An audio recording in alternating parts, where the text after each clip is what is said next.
Hey guys, it's Minish, and one of the most frequently asked questions I always get is about making money on the GTL because a lot of you guys, you'll make your first 1, 2 million off of Jimmy runs, player reruns, berry farming, and you want to get extremely rich and you're tired of being a working class citizen. Well, I am here to deliver the bad news. Um, Class system is inevitable. There is no easy shortcut, or else everybody would have money and there would be no sustain or working class in Pokemmo. If you are interested in like people who are very, very good at making money off of very little, Rumel is pretty good. The best one that comes to mind is Epoch. I know Kiwi is a great streamer. He does extremely well, more than any of the previously mentioned, but I'm not sure he shares his tips and tricks as often. So those are some names I would recommend.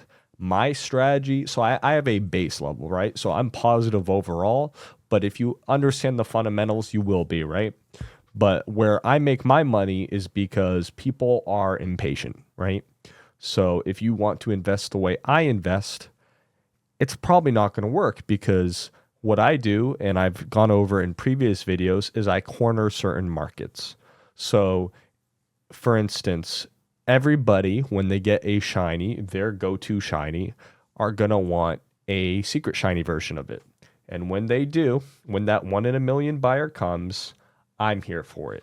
So, if a secret shiny male, mineral, or whatever is for sale, right? You're looking at an investment to get like a normal secret shiny of around 20 million, depending on flying, egg group, good natures. Those are all things that will make it more desirable. But the first breeder, like friendly, non-female, non-locked, is going to be this $18.5 million Graveler, right? And then 19 million, and these aren't even male, which means you have to gender bend, which means assuming you don't already have the species lined up and it's an extra breed, right? Carries the IVs over, so it's a little bit worth. But like to get another Graveler, to get another Raticate, you're looking at least like 2 mil, and that's lowballing it, right? So you're looking at a 20.5 value and a 21.5 value, roughly speaking. And the same for all these. So the first, like, I'm lazy, I don't give a fuck, I'm super rich, and I want to get the particle on my Mon breeder is going to be this shiny boulder at 19.5. Right? Again, if you consider the value for not having to gender bend it, it is the better value, right? So if I wanted to make money where I am in a rich get richer system, what I would do, theoretically, of course, right? No one would actually do this. I would buy out all the secret shinies that are below me in terms of value and then relist them to the point where mine is the best value, and I do forced arbitration on what the price is going to be. You need like a minimum for secret shiny market to manipulate it. You need like a minimum of a constant 300 million at least, and then you're able to lock up the market. And then whenever somebody lists, you buy and you rebuy, and then you're going to be sitting there on these $20 million secret shinies. Probably lock up at least 200 million, and you're going to eventually make like a million on a Mon, a million on a Mon. And it's not constant. They sell usually at a rate of like every 14 days or so, but you'll make a passive million. So you're getting your money to work for you in the laziest way possible, right? What people like Ruma will do in the more traditional method, let me change my eggs. What people like Rumel, Epoch, and all of them will do is they'll sit here for hours, not farm, not really shiny hunt, or they'll do it on alt accounts or trade like their money to a main account so they can reliably farm. And they'll sit here, they'll go to GTL, they'll do whatever metrics they're doing, or like the Giga Chad ones will just sit here and do this. They'll have their mouse right over the buy button.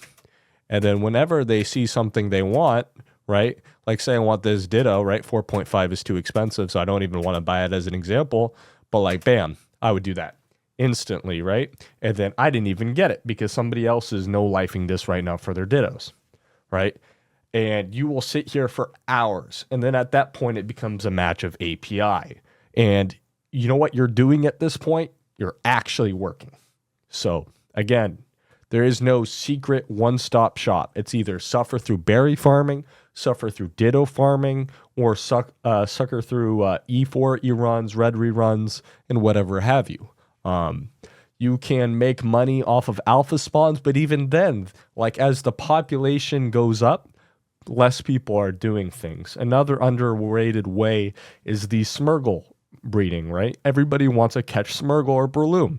So you can get a Breloom, level it up to level 100, and make ready to go Smurgles and Brelooms, right? So that is an option for you, and you can do that while shiny hunting. That's one of my favorite ways to passively make income. So while you're doing your horde encounters, you get like a mold breaker Excadrill, and you can go to the Larvitar spot, and you can kill Onyxes and Larvitars. You don't have to worry about Sturdy or nothing because you're using a mold breaker Excadrill, right?